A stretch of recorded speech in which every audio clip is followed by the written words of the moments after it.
ঘোষণা হয়েছে আগেই, তবে বাকি ছিল আনুষ্ঠানিক প্রচারণায় নামার। এবার সেই অপেক্ষারও অবসান। শুক্রবার জুমার নামাজের পর একে একে মিছিল নিয়ে সমাবেশে যোগ দেন জেলা ও মহানগরের বিভিন্ন স্তরের নেতাকর্মীরা। অনুষ্ঠানে প্রধান অতিথি হিসেবে উপস্থিত ছিলেন ইসলামী ছাত্র শিবিরের কেন্দ্রীয় সভাপতি জাহিদুল ইসলাম। বিশেষ আকর্ষণ হিসেবে ছিলেন ডাকসুর জিএস এস এম ফরহাদ।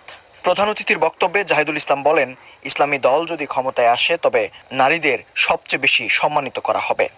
আর এস এম ফরহাদ বলেন, ডাকসুর মতো সারা দেশে জামায়াতে ইসলামীকে বিজয়ী করবে জনগণ।